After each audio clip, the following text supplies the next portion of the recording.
যার চোখে একসময় আমাকে খুব ভালো লাগতো, হঠাৎ সে শুধু আমার দোষেই দেখতে পারে। হ্যালো ভিউয়ার্স, আসসালামু আলাইকুম। আপনারা সবাই কেমন আছেন এই গরমে? আমরা তো একেবারে অতিষ্ঠ হয়ে যাচ্ছি। গ্রামে যদি এরকম গরম হয় তাহলে তো শহরের অবস্থা আরও বেশি খারাপ, বুঝতে পারতেছি। তো শহরে যারা যারা আছেন তারা অবশ্যই বেশি বেশি করে পানি খান, ঠান্ডা জাতীয় খাবার খান, কারণ অতিরিক্ত গরমে বাচ্চারা সহ বড়রা সবাই কিন্তু অসুস্থ হয়ে যাচ্ছে। যেমনটা হয়েছে আজকে আমার বাসায়। আমার ছেলে আজকে হঠাৎ করে বিকাল থেকে অনেক অসুস্থ, জ্বর আসছে, তার উপর হচ্ছে আবার মাথা ব্যথা, গলা ব্যথা। তো যাই হোক, এদিক দিয়ে সকাল থেকেই ভিডিওটা শুরু করে দিয়েছি। আজকে ঘুম থেকে উঠেই হচ্ছে তো রুটি বানাচ্ছিলাম, রুটি চা, তার সঙ্গে হচ্ছে ডিম ভাজি করে নিলাম। আর মিষ্টি তো ফ্রিজেই ছিল, আর গতকালকে রাতের হচ্ছে আলুর ডাল ছিল। তো এগুলো দিয়ে হচ্ছে তো আমরা খাওয়া দাওয়া করে নিলাম সকালে। আর দুপুরবেলা হচ্ছে আমি এখন তো রান্নাবান্না করব। তো তার আগেই এই যে দেখেন আমার হাতের 12টা বেজে দিয়েছে। যাদেরকে আমি এত মায়া করি, এত ভালোবাসি, তারাই হচ্ছে আমার এত বড় সর্বনাশটা করে দিল। তো ঝটপট চলে গেলাম আমার বড় ভাবির কাছে, ওনার কাছে গিয়ে তো ওষুধ নিয়ে নিলাম। আমাকে হচ্ছে বিড়ালের বাচ্চা কামড় দিয়েছে। বিড়ালের বাচ্চাগুলো কয়েকদিন ধরে খুবই বাসায় জ্বালাচ্ছে, যেখানে সেখানে পেশাব পায়খানা করে দিচ্ছে। তো এইভাবে হচ্ছে বাচ্চা দুইটাকে আমি 2 হাত দিয়ে ধরেছি। আমি বুঝতে পারিনি যে ওরা এত বড় হয়ে গিয়েছে, ভিতরে ভিতরে এদের দাঁতগুলো এত ধারালো হয়ে গেছে।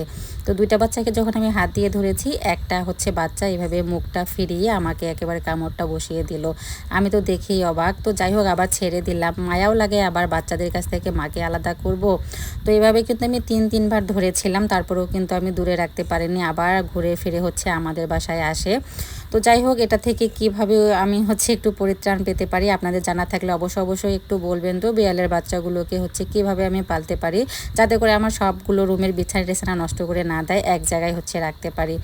তো এদিক দিয়ে হচ্ছে আবার এই তো ওনাদের দেখেন কত বড় একটা পানের গাছ, আর অনেক পান হয়েছে। ওখান থেকে পান আর কিছু পানের ডাল নিয়ে আসলাম আমি লাগানোর জন্য। বড় ভাবি আবার শিখিয়ে দিল কিভাবে লাগাবো।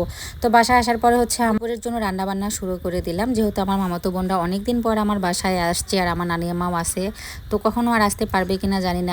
আমার কিন্তু হচ্ছে অনেক বয়স হয়েছে, তো পরবর্তীতে এত দূর আসতে পারে, আবার নাও আসতে পারে। ওনার জন্য একটু দোয়া করবেন, উনি যেন সুস্থ থাকে, ভালো থাকে, যে কয়েকদিন বেঁচে থাকে।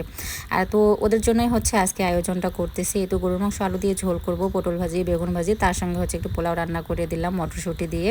গাজর ছিল না অবশ্য, গাজর আর মটরশুঁটি দিয়ে পোলাও রান্না কিন্তু ভালো লাগে। আর আমার হাজব্যান্ড গতকালকে এই ডাটাগুলো নিয়ে আসছে, ডাটা শাক খেতে অনেক পছন্দ করে, তাই আবার ওর জন্য একটু রান্না করে দিলাম। এবং এর সঙ্গে হচ্ছে একটু সাদা ভাতও রান্না করে নিয়েছি। আর বুটের ডাল রান্না করে নিলাম। পোলা মাংসের সঙ্গে ডাল না হলে কিন্তু চলেই না। দুপুরবেলা কিন্তু টক খেতে ভালোই লাগে। তো দুপুরবেলা আমার হচ্ছে এই তো ছোট ভাগ্নি আসলো, তো ও হচ্ছে আম নিয়ে আসছে, আর আমরাও কিছু আম কুড়িয়েছি। তো আমগুলো কেটেই তো ছোটো ভাগ্নি হচ্ছে জুস বানিয়ে দিল। তো জুসটা একটু ঝাল হলেও কিন্তু খেতে ভালোই লেগেছে ঠিক দুপুরবেলা। তো জুস খাওয়ার পরে তো রান্নাবান্নাগুলো করে নিয়েছি। আর বিকালবেলার দিকে হচ্ছে একটু মেহেদি পাতা তুলতেছিলাম। আমার কাছে কি সুন্দর মেহেদি পাতা হয়েছে। আর রাতের জন্য আমাদের পছন্দের ঢেঁড়স ভর্তা করতেছি একটু ঝাল করে, আর দিনের তরকারিগুলো রয়ে গিয়েছে। ভিডিওটা এখানেই শেষ করলাম। সবাই ভালো থাকবেন, সুস্থ থাকবেন। কোনো প্রকার ভুল ত্রুটি হলে ইগনোর করবেন। বেশি ভালো লেগে থাকলে শেয়ার দিবেন, লাইক কমেন্টস করে ফলো দিয়ে পাশে থাকবেন। আল্লাহ হাফেজ।